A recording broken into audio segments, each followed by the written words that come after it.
Yes, recording start. तो देखो, main क्या हो गया, स्पेसिस को प्लेसेस को फाइंड करना है, ठीक है। फिर होता है कि जैसे कमेंट है, कमेंट से ऊपर आपने ऐड दे दी, या फिर एक होता है कि नीचे जब हमारी पोस्ट खत्म होती है, तो पोस्ट जब खत्म होती है तो रिलेटेड पोस्ट आती है, उन रिलेटेड पोस्ट के बीच में भी ऐड दे दी, ताकि यूज़र को पता ही ना चले कि वो इसी वेबसाइट का पार्ट है या फिर किसी दूसरी वेबसाइट का पार्ट है। ऐसा बहुत न्यूज़ वेबसाइट करती है। एक एग्जांपल के लिए दिखा देता हूँ। जैसे आप किसी न्यूज़ वेबसाइट पे गए, लाइक मैंने गूगल पे सर्च करा टुडे न्यूज़, तो बहुत सारी वेबसाइट आ जाएंगी। एक एक करके तीन चार वेबसाइट को एक साथ देख लेते हैं, ताकि सारे डाउट ही दूर हो जाए कि ये वेबसाइट वाले भाई किस तरीके से एड्स को प्लेस करते हैं। इवन आपको पता भी नहीं चलेगा कि यहाँ पे ये ऐड थी या इसी वेबसाइट का पार्ट था, ठीक है। देखो, इस वेबसाइट पे आगे सबसे पहले, मुझे नहीं पता ये भाई क्या है, इंडियन एक्सप्रेस है, ठीक है, नाम सुना हुआ है, बट ऐसा कुछ हमारा ये नहीं था कि इसी वेबसाइट पे आना है। अब देखो, ये जो है एंटरटेनमेंट की कैटेगरी, मतलब ये इसी वेबसाइट का पार्ट है। ये देख रहे हो, स्पॉन्सर्ड कितनी बार है, 8 बार। अब देखो सबसे ऊपर ये जो बैनर है, ये बैनर क्या है, ये ऐड है भाई, आप देख सकते हो, एसोसिएट स्पॉन्सर्स। फिर आगे और देखते हैं। अब देखो, ये इसकी क्या है, ये नॉर्मल पोस्ट है, हमें लगेगा न्यूज़ चल रही है, न्यूज़ चल रही है, लेकिन एकदम से आप यहाँ आओगे तो देखो न्यूज़ के अंदर ही ऐड लगा दी। आपको नहीं पता कि ये न्यूज़ थी क्या थी, आप स्टिल इस पर क्लिक कर दोगे, आपको लगेगा वेबसाइट का ही पार्ट है, और प्लेस भी उसको उसी तरीके से किया गया है। आगे आते हैं, देखो भाई, ये यहाँ पे भी मतलब कुछ इस तरीके से, खैर यहाँ पे तो नहीं है। अब ये देखो, रिलेटेड पोस्ट हमारी चल रही है, चल रही है, चल रही है, चल रही है, हमें लगेगा ये भी वेबसाइट का ही पार्ट है, और आप क्लिक कर दोगे तो ये देखो स्पॉन्सर्ड, यहाँ पे क्या है, ऐड है। तो इन चीज़ों को भाई थोड़ा ध्यान में रखना पड़ता है कि वेबसाइट पे आप ऐड लगाई ऐसी दो कि यूज़र थोड़ा पता ही ना लगा पाए, को कन्फ्यूज़ हो जाए, या फिर उसको पता ही ना चल पाए कि मैं अपनी वेबसाइट पे क्लिक कर रहा हूँ या मैं ऐड पे क्लिक कर रहा हूँ। ऐसा बहुत सारी न्यूज़ वेबसाइट करती है, क्योंकि वहाँ दुनिया भर का कंटेंट ऐसे फीचर हो रखा होता है, और इनका CTR जो है वो काफ़ी सही होता है, मतलब 3-5% इनका CTR बहुत नॉर्मल चीज़ है। हमारा जो CTR है वो 1-3%, मतलब 100 में से 2 लोग मुश्किल से क्लिक कर रहे हैं। इनकी वेबसाइट पे 100 में से 5 से 10 लोग भी कई बार क्लिक कर जाते हैं, वो 5-10% का CTR हो जाता है। एंड ये क्या करते हैं, ये अपनी वेबसाइट पे सिर्फ एक चीज़ नहीं रखते कि इन्होंने गूगल एडसेंस लगा लिया, इनका काम हो गया, नहीं। मैं इस वेबसाइट पे आपको दिखाऊं तो इन्होंने टेबुला एड्स लगा रखे हैं। टेबुला भी एक गूगल एडसेंस की तरह थर्ड पार्टी प्लेटफॉर्म है, जो कि आपको एड्स का ऑप्शन देता है, ठीक है। अब इन्होंने टेबुला ऐड लगा दिए और यहाँ से अर्निंग कर रहे हैं। मैंने भी टेबुला ऐड के लिए अप्रूवल डाली, रिक्वेस्ट डाली, बट वहाँ से मेरे पास नोटिफिकेशन आई, they only approve sites with minimum 1 million traffic महीने का। उससे नीचे वो लोग डील नहीं करते, उनको 1 मिलियन विजिटर पर मंथ चाहिए किसी वेबसाइट पे, तब वो उस वेबसाइट को अप्रूव करेंगे फॉर द टेबुला एड्स, ठीक है, वरना वो अप्रूव नहीं करेंगे। एड्स का स्ट्रक्चर दिखाना।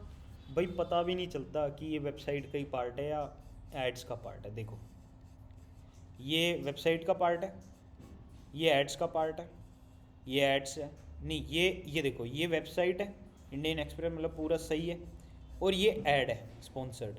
इन दोनों में आप डिफ्रेंशिएट कर पा रहे हो कि कौन सी ऐड है, कौन सी वेबसाइट है? अगर ये ये सिमिलर बना देते हैं। ये स्पॉन्सर ना लिखा हो तो हमें तो सिमिलर बना देते हैं। भाई बिल्कुल यही तो होता है, इसीलिए तो ज़्यादा क्लिक्स मिलते हैं। मुझे पता है ऐड में क्लिक ही नहीं करूँगा, सिंपल सी चीज़ है, लेकिन ये लोग बनाई ऐसे देते हैं कि अब पता ही नहीं चलेगा आपको क्या है क्या नहीं है, समझे ना। अब मैं इंडियन एक्सप्रेस पे हूँ और इवन मैंने एड्स को ब्लॉक किया हुआ है, क्या समझे, एड्स को ब्लॉक किया हुआ है। इस पेज के ऊपर 22 ऐड मेरी ऑलरेडी ब्लॉक हो चुकी हैं, उसके बाद भी मेरे को कुछ कुछ जो एड्स दिख रही हैं अभी भी, मतलब कि उनको जो प्लेस किया गया है उनका और भी लेवल हाई कर दिया गया है। वो हाई कैसे कर दिया गया, वो ट्रैक भी नहीं हो पा रही कि वो एड्स हैं, उनको मैनुअल पेज के अंदर लगाया गया है। वेबसाइट जिसने बनाई है उसने मैनुअली उन एड्स को प्लेस किया हुआ है विदाउट एनी स्क्रिप्ट और समथिंग, ठीक है। अब उन्होंने वो शायद कुछ HTML कोड से जैसे तैसे उसको बना के और फिर काम उसको अटैच किया हुआ होगा, बट ऐड ब्लॉकर उसको ब्लॉक नहीं कर पा रहा। इट मीन्स वो कोई स्क्रिप्ट नहीं है, अगर ऐड की स्क्रिप्ट होती तो ऐड ब्लॉकर उसको ब्लॉक कर देता। 22 ऐड ब्लॉक करने के बाद भी इस पेज पे दुनिया भर की ऐड बच गई हैं, मतलब जैसे लोगों को लगता है ना कि हमने तो ब्लॉकर लगा रखा है, अब हमें एड्स नहीं दिखेंगी, मेरा ऐड पे क्लिक नहीं जाएगा। ऐसा कुछ नहीं है, अभी भी एड्स के ऊपर क्लिक जा रहा है। क्यों? क्योंकि यूज़र को खुद नहीं पता वो कहाँ पे क्लिक कर रहा है, कहाँ नहीं कर रहा। ठीक है। अब देखो इसमें ना क्या होता है, इसमें ना अर्निंग के चांसेस डिफरेंट डिफरेंट होते हैं। जैसे Google affiliate sorry Google AdSense का मैंने अपनी वेबसाइट पे एड्स लगा रखे हैं, मैंने टेबोला के भी ऐड लगा रखे हैं। अगर पूरे पेज पे मेरा गूगल एडसेंस का सिर्फ एक ऐड है, इस चीज़ में भी देखो सीपीसी बहुत मैटर करता है, आप इस चीज़ को समझना। अगर किसी पेज पे कम ऐड आपने लगाए हैं तो उसका सीपीसी ज़्यादा हो जाता है। रीज़न क्या है कि पूरे पेज पे सिर्फ एक ही ऐड है, इट मीन्स आप सच में एड्स को और कंटेंट को अलग रखना चाहते हो। मतलब आप पूरे पेज पे सिर्फ एक ही ऐड लगा रहे हो, आपका मेन मोटिव एड्स को प्रमोट करना नहीं, कंटेंट को प्रमोट करना है। ठीक है, बट स्टिल आपने एक ऐड लगा रखी है ताकि हाँ ठीक है वहाँ से जो होगा चल जाएगा।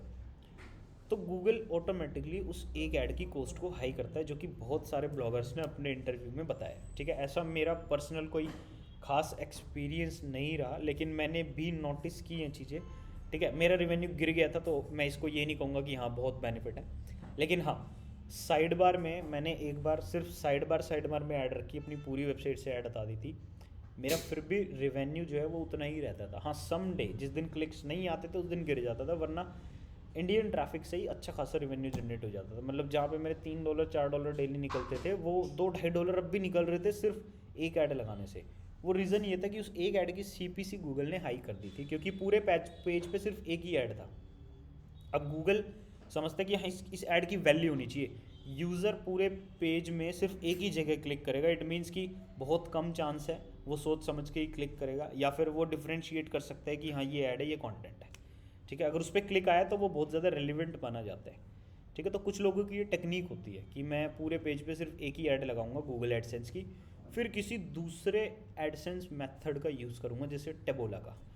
टेबोला के केस में भी मैं एक ही जगह पे टेबोला की एड्स लगाऊंगा, फिर किसी तीसरे मेथड का यूज़ करूँगा और उसकी भी एक ही ऐड लगाऊंगा, और तीनों में क्या मिलेगा, high CPC, just because of पूरी वेबसाइट पे उसकी सिर्फ एक ही स्क्रिप्ट है। मतलब ये ऐसे हो गया, मेरे पेज पे 4 ऐड तो अभी भी लगी हुई हैं, but I am using different distributors. ठीक है, या फिर डिफरेंट मोनेटाइज प्लेटफॉर्म। अब उनके अकॉर्डिंग मेरे वेबसाइट पे एक ही ऐड है। ठीक है, तो वो सीपीसी हाई देंगे, तीनों बंदे सीपीसी हाई दे रहे हैं, तो मेरी ऐड पे जितनी भी ऐड शो हो रही थी सबका सीपीसी हाई है। उस केस में अर्निंग जो है वो और ज़्यादा बढ़ने के चांसेस हो जाते हैं। जैसे ये इंडियन एक्सप्रेस थी, इन्होंने टेबोला से भी ले रखा है, इन्होंने media.net से भी ले रखा होगा, इन्होंने ट्रैफिक जंकी और ट्रैफिक फैक्ट्री से भी ले रखा होगा, इन्होंने गूगल एडसेंस से भी ले रखा होगा। ये अलग अलग इन्फो लिंक से भी कुछ लोग लेते हैं, इवन मैंने खुद भी लिया था। ठीक है, तो लोग है ना अलग अलग मेथड्स को यूज़ करते हैं और अपनी वेबसाइट पे एड्स को प्लेस करते हैं स्टेप बाय स्टेप। इवन ऐसे भी प्लेस किया है कि ट्रैकर भी नहीं पकड़ पा रहा, उसको ब्लॉक नहीं कर पा रहा जो एक्सटेंशन है। तो देखिए क्या चीज़ क्या चीज़? हेलो, हाँ बोलो। तो बोला के लिए आपकी अप्रूव हो रखी है? इम्प्रूव क्या चीज़? अप्रूव तो बोला आपका अप्रूव हो रखा है? नहीं भाई, 1 मिलियन उसका बताया ना मैंने। अच्छा, हाँ 1 मिलियन था, नहीं दिया उन्होंने अप्रूवल। ठीक है, media.net भी अच्छा प्लेटफॉर्म है, लेकिन उसका भी यही फिगर है, 1 मिलियन मांगता है वो भी। अब वहाँ से भी अप्रूवल ले सकते हो अगर चाहो तो। हाँ इन्फो लिंक है वो कुछ नहीं मांगता। प्रोपेलर एड्स है, प्रोपेलर भी आपसे कुछ नहीं मांगता, वो कहता है आप वेबसाइट लेके आओ, 1500 भी विजिटर तो भी आपको अप्रूवल दे देंगे। मैंने तो लिया है, मिल भी गया था, इवन उस पर मिला हुआ है, क्या कहते हैं प्रोपेलर एड्स का उस पर है, जो सब डोमेन मैंने आपको दिखाया था performdigi.blogspot.com, उस पर मैंने वो ले रखा है प्रोपेलर। दिखाऊं? देखो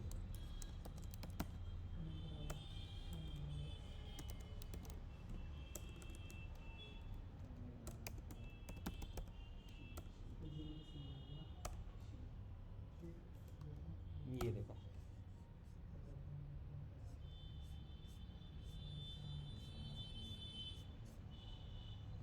ये देखो, ये ऐड देख रहे हो आप,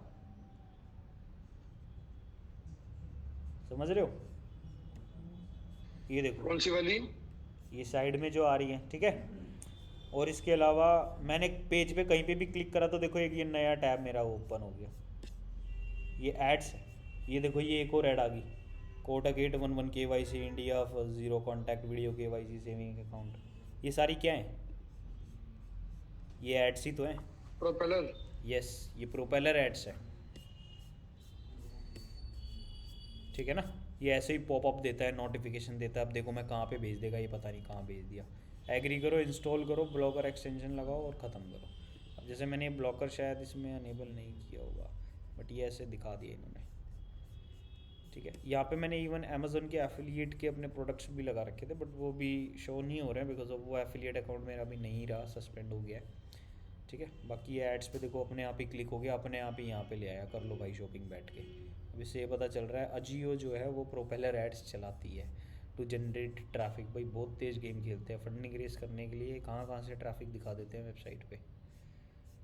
एक होता है ना फंडिंग रेस करने जाते हैं, हमारी वेबसाइट पे 2 लाख विजिटर रहते हैं हमेशा, प्रोपेलर से बाय कर लेते हैं, उस पर इतना सस्ता ट्रैफिक मिलता है ना, $1 में ही 500,000 लोग आ जाए वेबसाइट पे। क्योंकि वैसी ऐड से ट्रैफिक लाएंगे तो जेबें खाली हो जाएंगी, बचेगा ही नहीं, इतना बजट एग्जॉस्टेड हो जाएगा। फिर इन प्लेटफॉर्म्स का यूज़ करते हैं जो बहुत सस्ते होते हैं, जहाँ पे CPC 0.001 सेंट होती है, मतलब $1 में 1000 विजिटर नॉर्मल आ जाएंगे।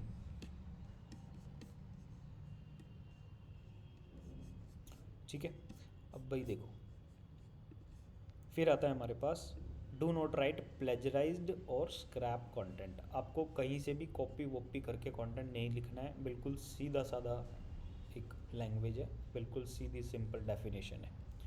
Link with relevant external source. अगर किसी को बैकलिंक दे रहे हो तो बैकलिंक देते टाइम रेलिवेंसी ज़रूर मैच कर लेना कि हो रही है या नहीं हो रही है। रेलिवेंट कंटेंट को आप लिंक दे रहे हो या किसी भी रैंडम ऐसी वेबसाइट को लिंक दे रहे हो, ठीक है भाई, ये ज़रूरी है रेलिवेंसी चेक करना, क्योंकि निच जो है वो स्पेसिफिक रहे उतना अच्छा है हमारे लिए।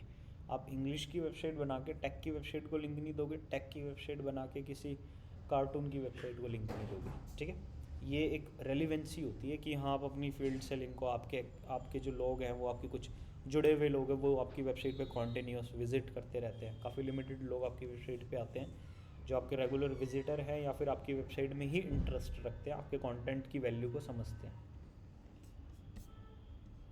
फिर आता है Google AdSense account personal profile. Simple सी चीज़ है कि ड्राइविंग लाइसेंस बनवाना है तो 18 अबव आपकी एज होना कंपलसरी है, वैसे ही गूगल एडसेंस के लिए भी आपकी एज 18 प्लस होना कंपलसरी है। ये गूगल का क्राइटेरिया है फॉर द इंडियन ऑडियंस।